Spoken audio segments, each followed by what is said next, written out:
Eu sou Martim Bonamino, sou pesquisador do Instituto Nacional do Câncer do Rio de Janeiro e especialista da Fiocruz.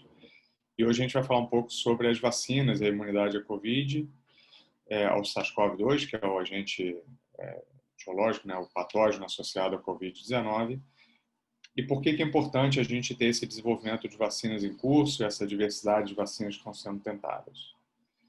Então, a gente está num momento agora bastante crítico, onde várias informações estão sendo divulgadas, os resultados, finalmente, dos ensaios, das etapas mais avançadas dos ensaios clínicos das diferentes vacinas. E as pessoas talvez fiquem um pouco confusas ou um pouco ansiosas, eventualmente, sobre qual é a melhor vacina, o que quer dizer esses resultados que estão saindo e quais são as implicações de a gente ser vacinado versus ser infectado naturalmente pelo vírus, né? Então, a ideia das vacinas, da maioria das vacinas que estão em fases mais avançadas, é realmente promover uma resposta imune contra o SARS-CoV-2, contra esse vírus, que é o vírus associado ao Covid-19. E isso pode ser feito de diferentes maneiras, né?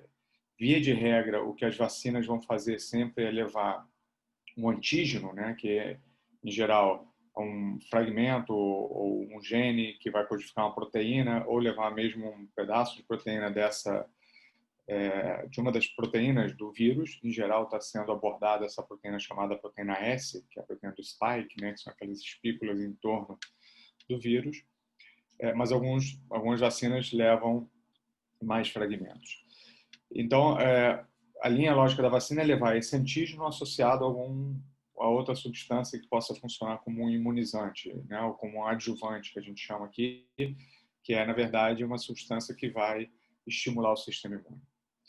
E essa combinação do antígeno com o adjuvante, digamos assim, pode ser feita de diferentes maneiras. Por exemplo, algumas das vacinas que vocês vão ouvir são feitas com vírus que são recombinantes, ou seja, um vírus que não é o vírus SARS-CoV-2, que é modificado geneticamente para carregar agora carregar um pedacinho do genoma do SARS-CoV-2 de maneira a que esse vírus funcione como um estimulador do sistema imune e, ao mesmo tempo, mostre essa proteína ou esse fragmento do SARS-CoV-2 para que se gere uma resposta contra o SARS-CoV-2. Outras vacinas vão usar, por exemplo, o RNA, né? Ou seja, uma molécula que vai transcrever e vai ser lida, né, como transcrito e agora vai promover a tradução, ou seja, a geração de uma proteína do SARS-CoV-2. E aí, ao mesmo tempo, você tem uma sinalização pelo RNA e a produção dessa proteína de maneira a você gerar uma resposta imune. Então, vocês reparem que a gente tem diferentes linhas sendo tentadas de raciocínio, né, de desenvolvimento de vacina, e pelo menos as que estão chegando nos estágios mais avançados, independente se usam vírus, algumas usam vírus chimpanzé, outros usam adenovírus, que é um outro tipo de vírus, outros usam RNA, boa parte delas está mostrando resultado satisfatório nessas fases mais avançadas.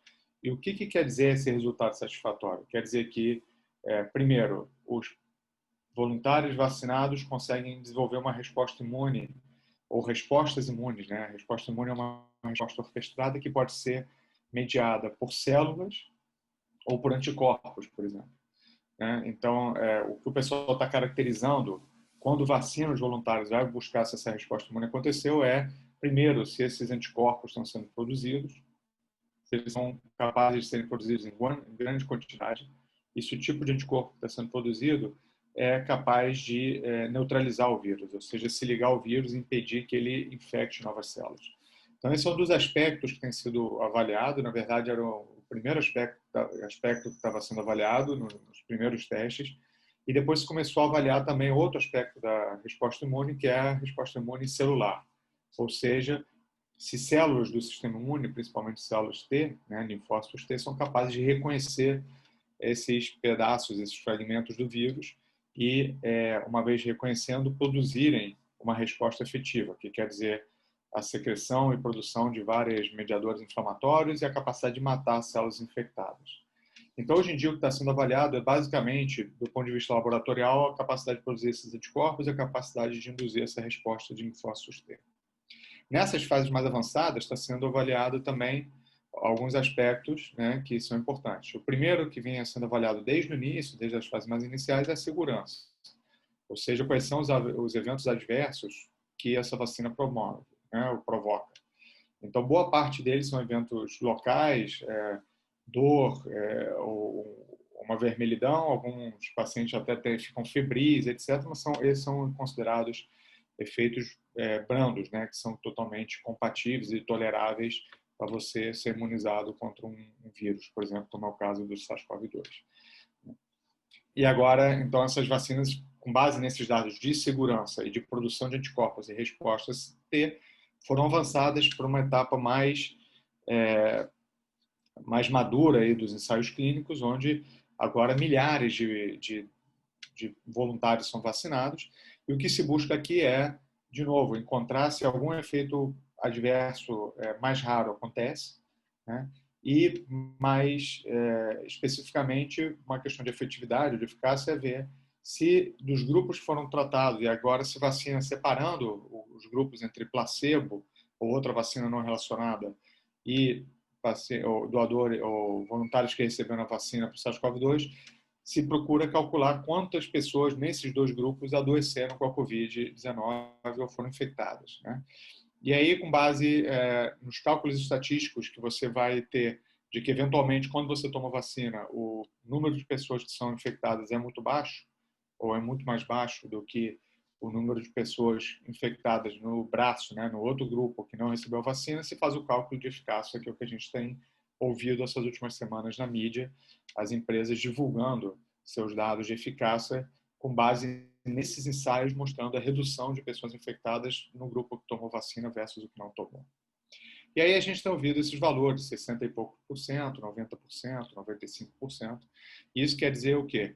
Que se a gente comparar os dois grupos, o percentual de pessoas que ficou infectada, né, e teve a doença está reduzido nesse percentual que está sendo dito. Ou seja, por exemplo, se a efetividade lá, ou a proteção é de 90%, apenas 10% das pessoas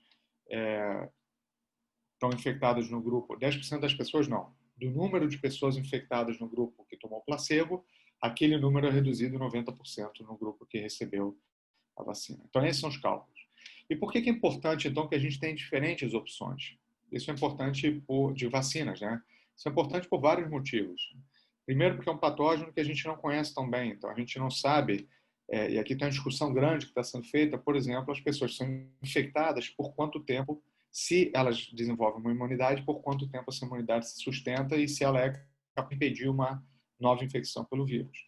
Então, o que a gente sabe hoje em dia é que a maioria esmagadora das pessoas que é infectada pelo vírus vai desenvolver uma resposta imune, vai controlar essa infecção e vai manter aqueles níveis de anticorpos e células T respondedoras que vão, de alguma maneira, proteger aquela pessoa por um bom tempo de reinfecção, né?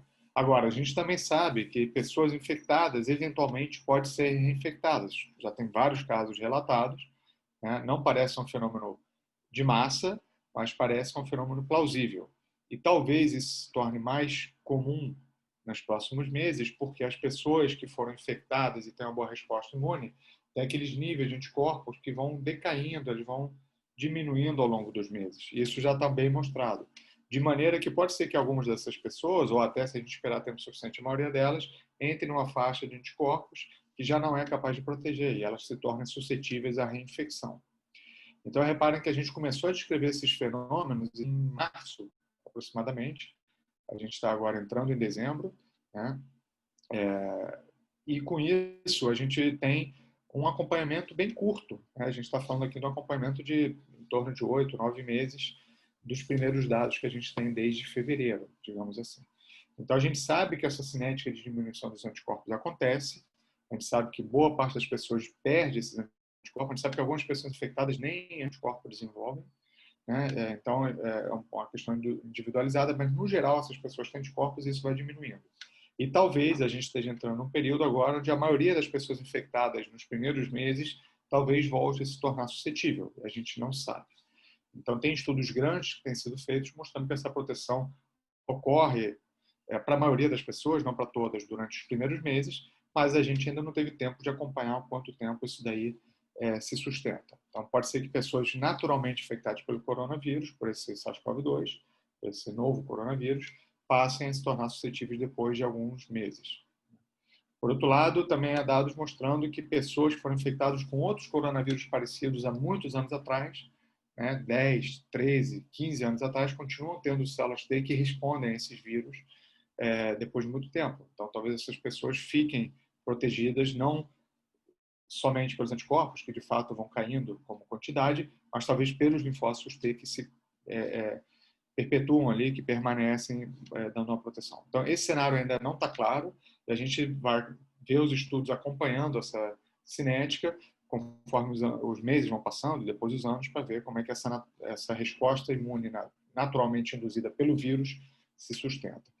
E aqui entram as vacinas de novo. A gente sabe menos ainda sobre quanto se sustentam essas respostas de células T e de anticorpos quando a gente é vacinado, ao invés de ser infectado naturalmente pelo vírus. Então, a gente tem agora os primeiros meses de acompanhamento dos doadores ou dos voluntários que foram vacinados há 4, 5 meses atrás, no máximo, né? Na verdade, a maioria deles até por menos tempo do que isso, mostrando que, por enquanto, eles continuam tendo bastante anticorpo, continuam tendo resposta T, mas a gente também não sabe para essas vacinas por quanto tempo isso vai se sustentar. Então, por exemplo, esses dados que a gente tem visto agora de 90% de proteção, 95% de proteção, etc., que são dados excelentes, eles se referem a dados que estão sendo analisados agora, né, nessas últimas semanas, que foi quando se divulgaram essas informações.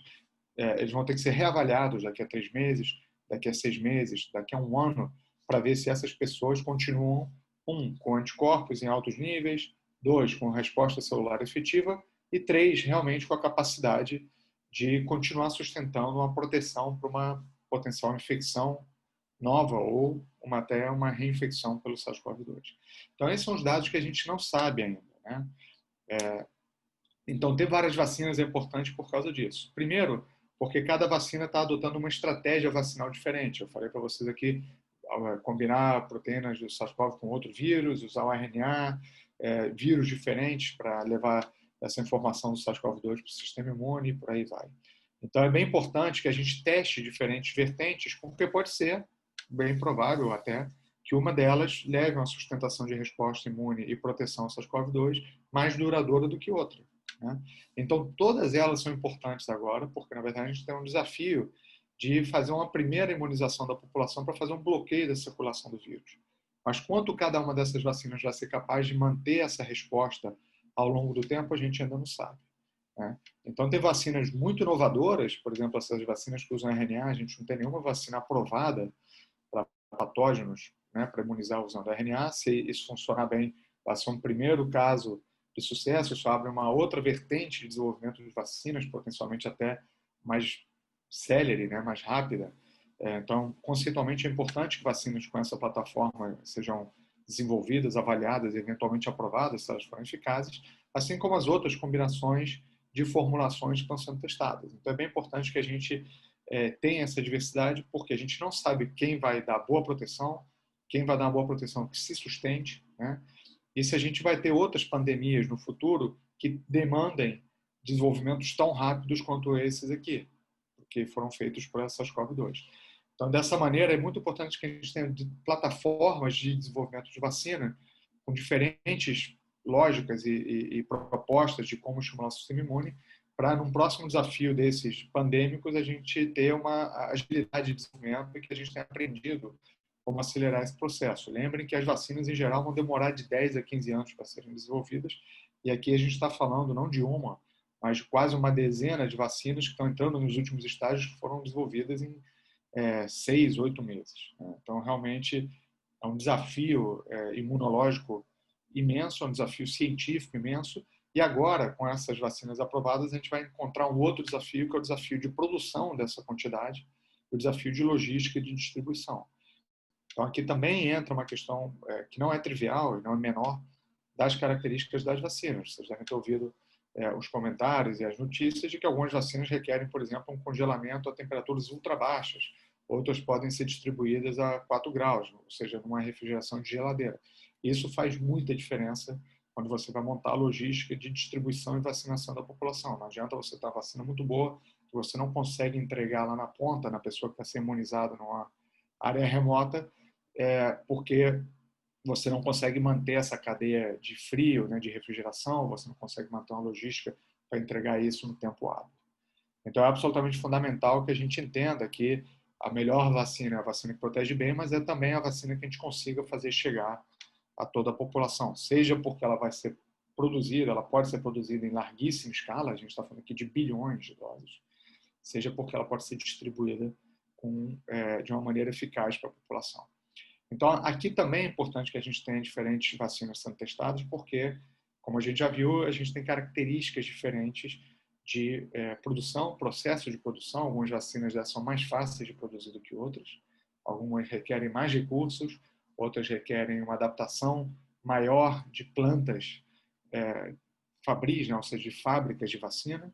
Então, tudo isso tem que ser ajustado. Cada lugar que decidir produzir uma vacina, que a gente tem alguns exemplos, né? Biomanguinhos, Butantan, que estão se propondo a produzir vacinas que são geradas, produzidas com plataformas diferentes, biológicas, esses lugares vão ter que adaptar a sua linha de produção para fazer essas vacinas. E a adaptação é diferente se a vacina for de um tipo ou de outro. E aí, por fim, a gente vai ter o desafio logístico de entregar. Então, é importantíssimo que agora a gente tenha aí um cardápio, né? Uma oferta de diferentes plataformas para a gente escolher.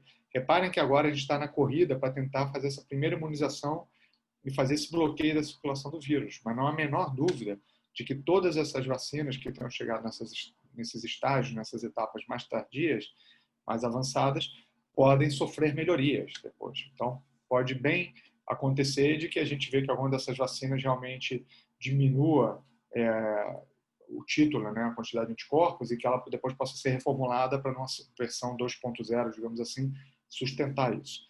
Então, a gente está numa corrida para fazer um primeiro bloqueio da circulação do vírus, mas todo mundo está ciente de que essas vacinas foram desenvolvidas com o melhor esforço possível, mas que elas podem, eventualmente, ter espaço para melhorias. E vai ser bem importante que esse espaço seja depois explorado para que a gente tenha a melhor vacina possível no segundo momento. Nesse momento, a gente tem as melhores vacinas possíveis de serem feitas, né, com essa celeridade. No segundo momento, a gente vai ter, eventualmente, espaço para melhoria e ter a melhor vacina realmente possível.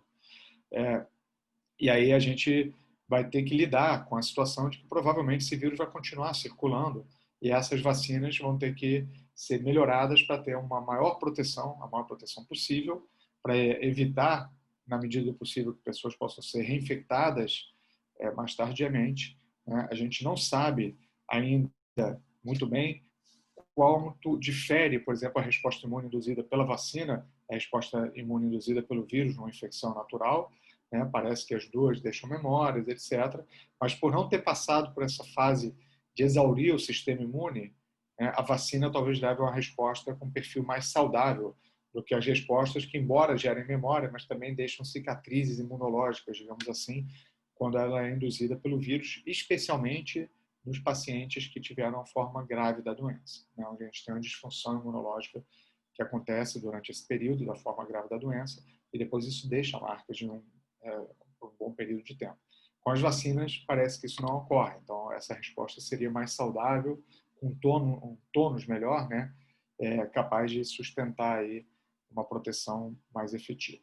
Mas tudo isso que eu estou dizendo aqui ainda é uma zona cinza, né? É um espaço onde a gente está começando a ver alguns dados preliminares e a gente agora tem que aguardar que o segmento desses voluntários vacinados seja feito e a gente vai ter uma fase muito importante que vai começar agora. Teve a notícia que provavelmente no Reino Unido agora em dezembro vai começar a se vacinar com uma aprovação de vacina e em outros países isso vai acontecer também assim que as vacinas estiverem disponíveis, que é entrar no que a gente chama da fase 4, né? Ou seja, o acompanhamento farmacológico, digamos assim, da vacina. Ou seja, quando a gente começar a vacinar milhões de pessoas, talvez alguns eventos raros que não acontecem quando você vacina 30, 40 mil pessoas, um evento que aconteça a cada 100 mil pessoas vacinadas comece a aparecer.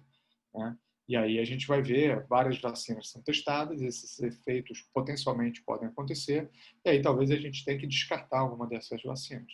Isso é um risco que a gente está correndo, mas é um risco que é aceitável dentro do benefício individual e populacional da gente poder diminuir essa circulação do SARS-CoV-2 e lembrando que a gente ainda tem centenas de pessoas morrendo a cada dia aqui no Brasil por conta dessa infecção por esse coronavírus. Então é importante que a gente consiga fazer um bloqueio nisso e proteger as pessoas. Tá?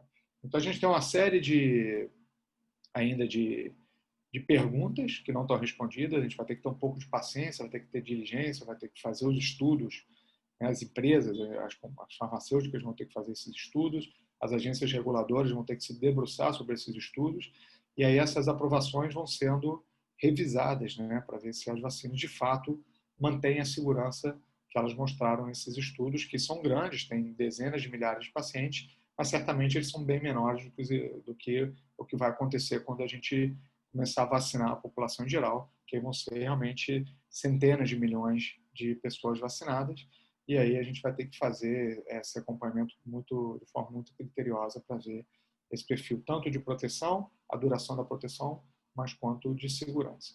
E tudo isso está sendo feito de uma maneira acelerada, mas seguindo as melhores práticas de desenvolvimento de vacinas, né? Então, a gente tem a possibilidade dos dados serem avaliados em tempo real para não atrasar, de qualquer comunicado de um evento adverso ser imediatamente avaliado para ver se a vacina tem que ser parada, né, no desenvolvimento, pode proceder, pode continuar. Então, tudo isso está sendo feito de uma maneira muito criteriosa, mas de uma maneira muito acelerada, né? Então, a gente tem que ficar sempre atento aos dados que estão sendo gerados, e a gente agora, não só essas primeiras notícias de vacinas que bateram alto percentual de proteção estão chegando, vão chegar os resultados das outras, que ainda estão em estágios um pouquinho mais precoces de desenvolvimento, mas principalmente agora a gente vai ter muitos dados, né, conforme isso começar a ser usado na população, vai ter muitos dados que vão ser gerados e a gente vai ter que analisar isso em tempo real, né? Por último, a maioria dessas vacinas estão considerando 2 doses, então esse é um desafio também logístico, a pessoa que toma a primeira dose deveria tomar a segunda também. Então, mas a gente sabe que a gente tem uma perda, que tem gente que toma uma dose, depois não toma a segunda, mas a maioria delas mostra que 2 doses são necessárias. E conforme esse perfil de proteção se demonstrar ao longo do tempo, é possível que essa vacina tenha que ser reinoculada, né, ou dada uma dose de reforço a cada X meses, ou anualmente, né, como acontece com a vacina da gripe. Isso pode acontecer porque o vírus pode ir mutando e esquivar a resposta imune. Não parece tanto ser o caso do coronavírus, mas é o caso, por exemplo, do vírus da gripe sazonal que a gente vê. Mas também, de novo, a gente não tem esse acompanhamento de longo prazo desse vírus, né? A gente tem 1 ano de experiência com ele agora. Então, pode ser que isso aconteça no segundo momento. Mas pode ser também que as vacinas tenham essa proteção que vá decaindo. E se isso for verdade, talvez reforços a cada, e a gente não sabe, um reforço anual, um reforço a cada 10 anos, a gente não sabe o que vai ter que ser feito, né? A gente vai ter que acompanhar essa resposta imune para aprender como isso acontece. Então, um cenário que não é para nada um cenário irrealista seria que, eventualmente, a gente tem que fazer reforços, não sei se anuais, bianuais, ou a cada 5 anos, enfim. Isso a gente vai aprender conforme essas respostas imunes das pessoas já imunizadas for sendo acompanhada. Então, esse é mais um aspecto que vai ter que ser esclarecido ao longo do tempo, que é o que a gente tem feito desde o início da pandemia, que é trocar a roda com o carro andando. A gente vai encontrando as respostas conforme o tempo vai transcorrendo e as respostas, tanto da disseminação do vírus, quanto as respostas imunes e os perfis clínicos dos pacientes, os efeitos colaterais de curto, médio e longo prazo acontecem, tudo isso a gente está aprendendo em tempo real, né? Mas eu acho que a mensagem que eu queria deixar aqui para finalizar é que realmente é um feito histórico o desenvolvimento dessas vacinas nesse tempo tão curto.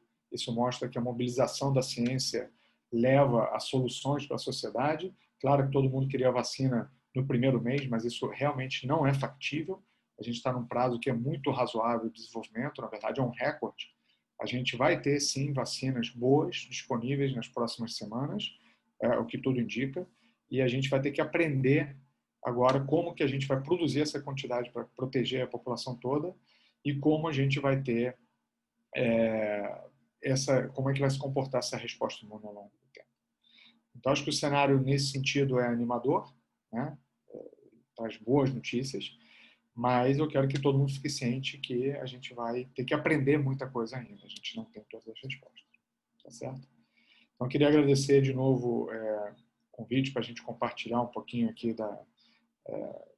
das impressões e do cenário que a gente está tendo agora, né? Para mim foi um prazer e, bom, até a próxima.